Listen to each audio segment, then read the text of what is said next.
With Mugundo, one I you do, Kautua, Dichuo, Dhako malango dimore.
This is Daisy Makayo. So much say to Chinye Kamer. May you continue resting in peace. In peace. Nyakoma we no Daisy no sewe wa tuluma chok mokado ka indika corona chakore. Manje sai tele jogi kamano marwa gidonge. No we malicha enya. We malicha enya. Kelo wa eto akukata Mbaka marwa. Yudi chimaka wono. Agomba de mando me wagomba ka baten kina gomba ni kik ngato nende wa wuo. Wate wapunjire wajiure ngato gi ngato. Now kawuono nitire wach moro ma it's very common, it's a lifestyle. Anene kamano okang'eyo ni wanyalo wachango okagomb ni on my side wuo, lakini wach mathuthang ni wuogo kuomu kaka jowinjo, kaka jokristo ni to ne en ga nango, to kawuono time nango, to chon to ne time nango, to bedo nango, to be en gimoro maber. Now wan kod kit rwakruok kendo kawuono jite rwako long. Rwakruok ma wantire goda gombo mondo me wadhi straight away to the point ma eko gutino ma kawuono a family life ni en long. Long has become okay, long osebedo gima ok nyalo wuoye. Mwalimu Diko wile good morning. Happy Sabbath. Toko ni mbuwinji wa kanyo ina ling way gi Jojo Ndiek. Sante sana. Long kawuono en lao moriwo jite. Joma mine rwake, nyiri rwake, chuo rwake, vijende rwake. Mahego magomane anoka team Jiwruok kaendo sechako go Mbaka. Gisechako puode bas. Kawuono oseket na microphone kanyo ni wuo pam nyagusito faith, okay. Bas koro kawuono adware mondo mi kik chiegi nende chiewa mondo wago Mbaka ni wate. Nikech osebede kigide to nikech wan wajiwore kaendi agombo ni kawuono wapedhe mondo wawuo. To maduong' moloyo ni muma will speak. Ka ng'ato ni kod duoko kata ka ng'ato ni dwa changia ahinya nyako kadhe muma, to wabiro timo gima muma wacho. Kawuono ji rwakore machal. Bende pogo dichuo gi dhako kata nyako ok yot nikech long is common. And chuo moko be kawuono dhi rwako nyaka moko machal gi mag mene. Ok ang'e ni mag mene be nitie, to mene moko be dhi rwako. Dani long, ji rwako long. Gima gomondo wagoe Mbaka kaka jokristo e yor rwakruok. Ahinya long ma oriwo wa. Long en mar chuo koso mar mene. To kopo ni long en mar wate, to en long mane. To kopo ni long ok mar chuo, ni en mar mene, to chuo bo wese kat. To kopo ni chuo ema nyaka rwak long, ma mene ok onego bed ni rwako long, to mene stick to skirt. Iwinja. Koro yieuru mondo mi ukonya gi paro ka. Ang'e ni en gima osekelo paro mathoth ahinya kuonde ma wantie. Jomoko na winjo ka reason ni father long mineno ni wajoma mene wairwake for reasons be no mopogore. Number 1, traveling.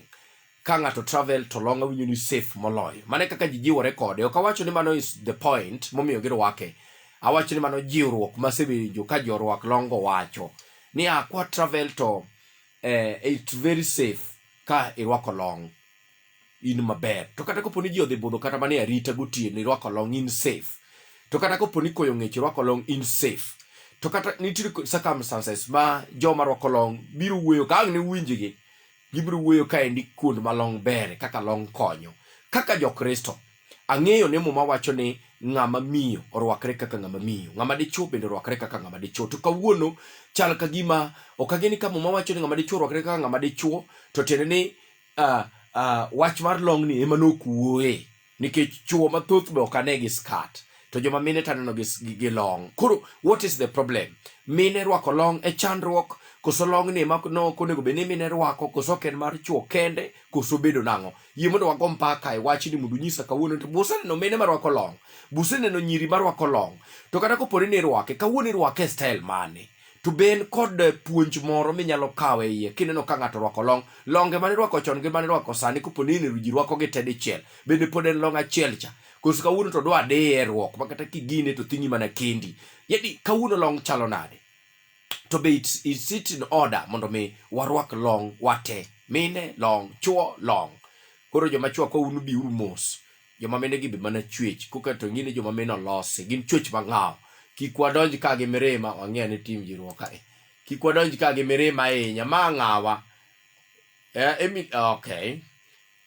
Mwalimu Diko Wili Happy Sabbath Church. Okay.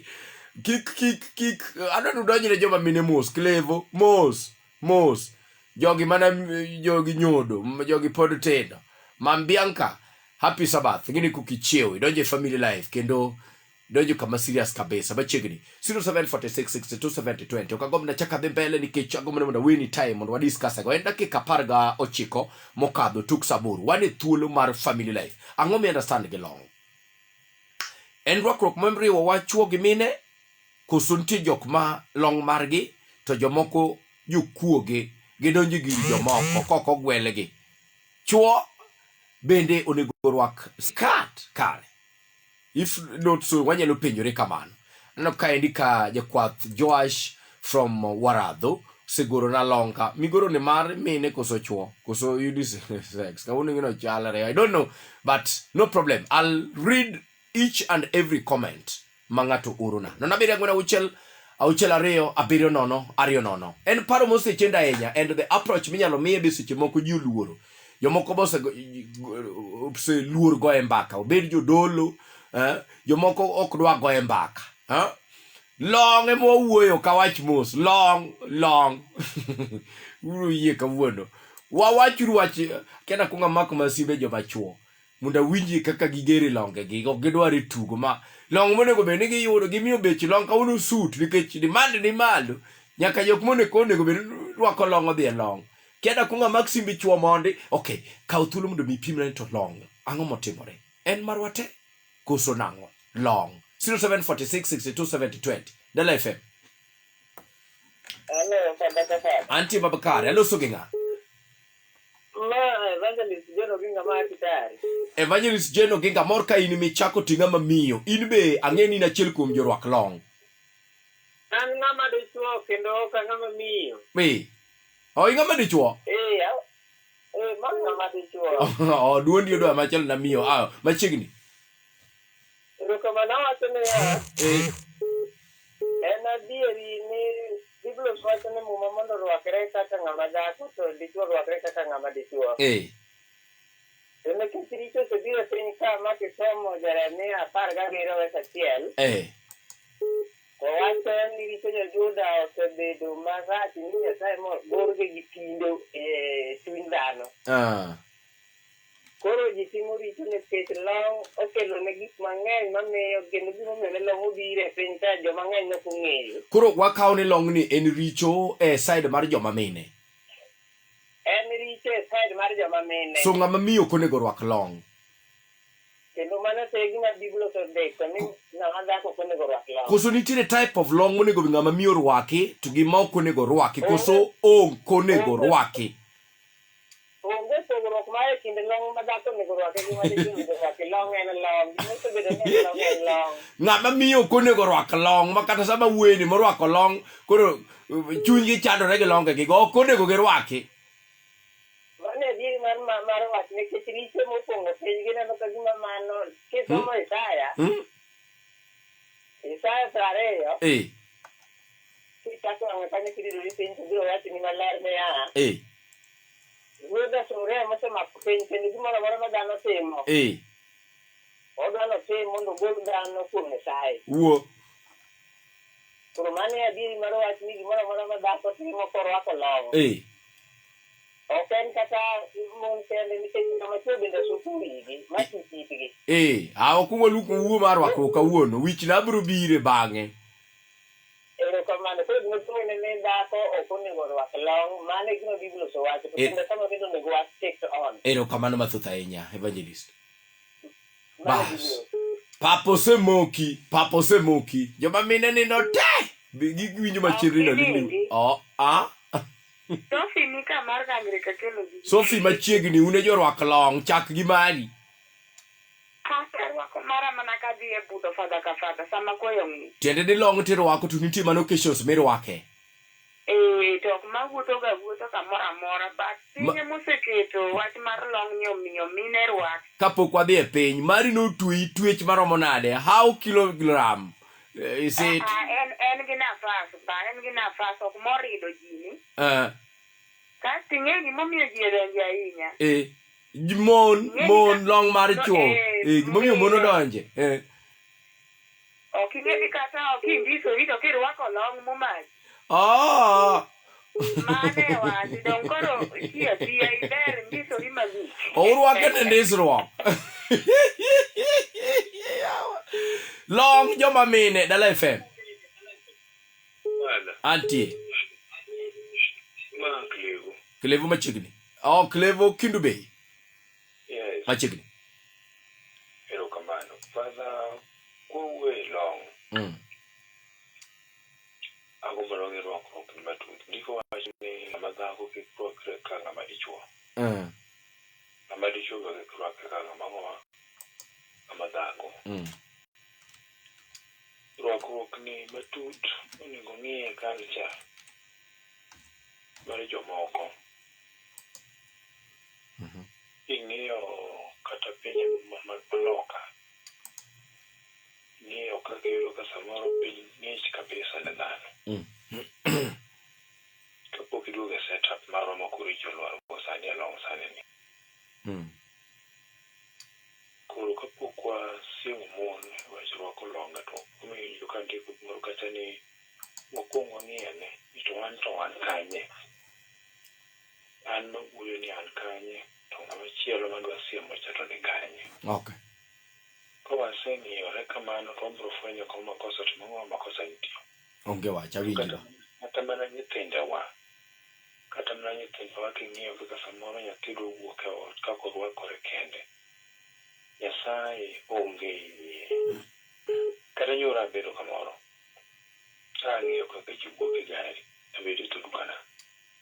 Kaka ji wuok e gari. Aneno ni jok ma lori gari ichuo tek. Mon ni long, chuo ni long. Long rido mon. Maloju. Waduga culture to mon rwako long e pachal. Koro mondo ing'e ni macha ng'a tuni mabiro kweyi ni ma dhako to ma dichuo. Kwaduogo culture wa adieri culture wa king'iyo ni long en mar joma chuo.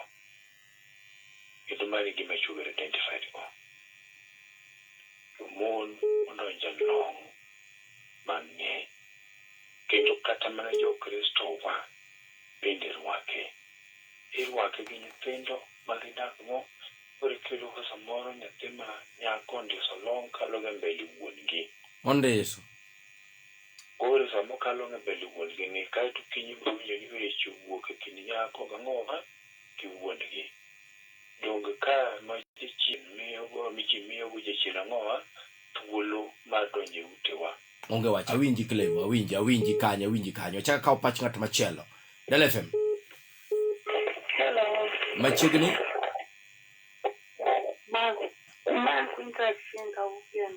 Cynthia Chinka Ugendia. Manyar Gendia. Okay, machiegni ahinya. Jalong.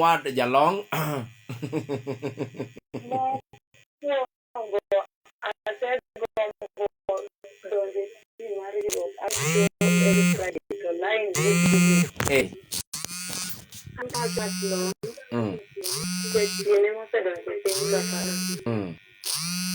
nikech ineno ka ng'ato